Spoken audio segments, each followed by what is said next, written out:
Assalamualaikum warahmatullahi wabarakatuh. Saya Kartika Safariana dari Universitas Pancasakti Bekasi, di jurusan Pendidikan Guru PAUD, kelas C semester 1. Di sini saya ingin menjelaskan tentang ayat Al-Quran yang berhubungan dengan alam semesta.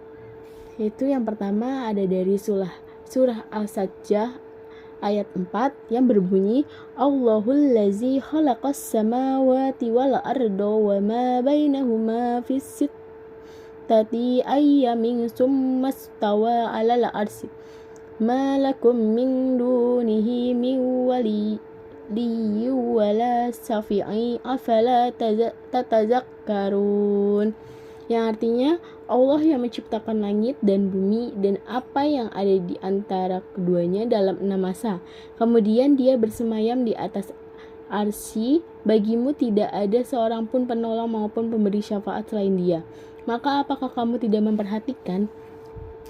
Yang dimaksud dari surah itu adalah ayat ini menerangkan bahwa Tuhan yang telah menurunkan Al-Quran kepada Muhammad SAW itu adalah Tuhan pencipta langit dan bumi, segala sesuatu yang ada di antara keduanya dalam 6 masa. Yang dimaksud dalam 6 masa dalam ayat ini bukanlah hari atau masa yang dikenal seperti sekarang ini, tetapi adalah hari sebelum adanya langit dan bumi.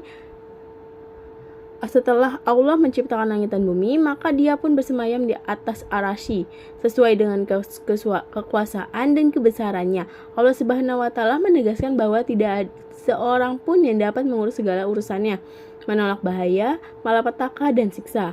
Dan tidak seorang pun yang dapat memberi syafaat ketika azab menimpanya kecuali Allah semata, karena dialah yang maha kuasa menentukan segala sesuatu. Kemudian Allah Subhanahu wa Ta'ala memperingatkan, apakah kamu haiwan manusia tidak dapat mengambil pelajaran dan memikirkan apa yang selalu kamu lihat itu? Kenapa kamu masih juga menyembah selain Allah? Yang kedua ada dari surah Al-Kahfi yang berbunyi Bismillahirrahmanirrahim, ma asyhadtuhum khalqas samawati wal ard wala khalqa anfusihim wa ma kuntum muttakhizal mudillina addahuda, yang artinya aku tidak menghadirkan mereka, iblis dan anak cucunya, untuk menyaksikan penciptaan langit dan bumi, dan tidak pula penciptaan diri mereka sendiri, dan aku tidak menjadikan orang yang menyesatkan itu sebagai penolong. Dalam ayat ini Allah Subhanahu wa Ta'ala menerangkan kekuasaannya dan bahwa setan itu tidak berhak untuk menjadi pembimbing atau pelindung bagi manusia. Setan itu tidak mempunyai hak sebagai pelindung, tidak hanya disebabkan kejadiannya dari lidah api saja, tetapi juga karena mereka tidak mempunyai saham dalam menciptakan langit dan bumi ini.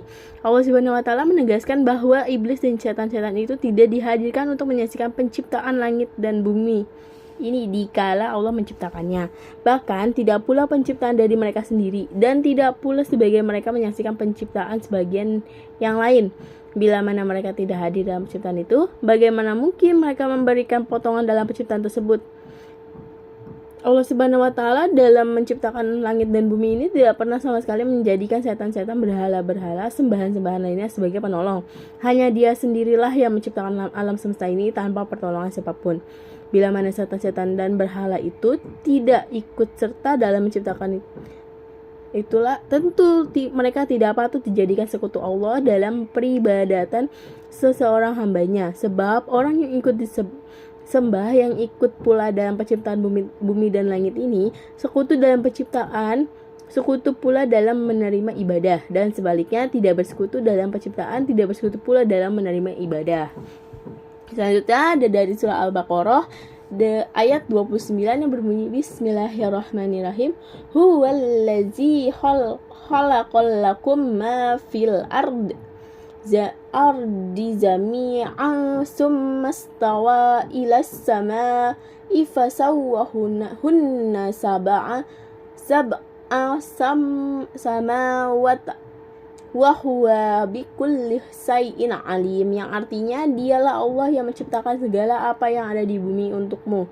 Kemudian dia menuju ke langit lalu menyempurnakannya menjadi 7 langit, dan dia maha mengetahui segala sesuatu. Maksud dari surat ini yaitu dialah Allah yang menjadikan segala yang ada di bumi untuk kamu sebagai kemuliaan darinya dan nikmat bagi manusia, serta perbekalan hidup dan kemanfaatan untuk waktu tertentu. Dan dia berkehendak menciptakan langit. Lafaz summastawa artinya dan dia berkehendak menciptakan. Mahdor, kata bendanya adalah istiwa. Jadi al-istiwa artinya meninggi dan naik ke atas sesuatu.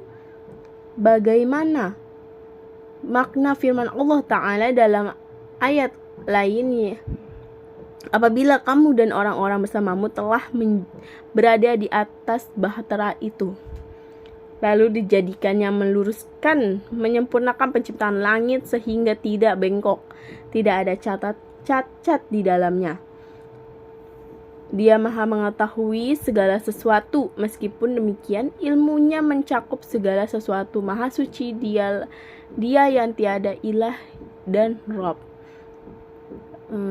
Dari ketiga ayat ini menunjukkan bahwa Allah Subhanahu wa Ta'ala dengan segala kemahakuasaannya yang telah menciptakan alam semesta tanpa ada campur tangan dari siapapun. Ketiga ayat di atas pun sekaligus menerangkan pada pernyataan para filosof materialis yang mengatakan bahwa alam semesta ini telah ada sejak dulu tanpa ada perubahan apapun dan akan tetap menjadi seperti ini sampai akhir nanti. Sekian dari saya, kurang lebihnya mohon maaf. Assalamualaikum warahmatullahi wabarakatuh.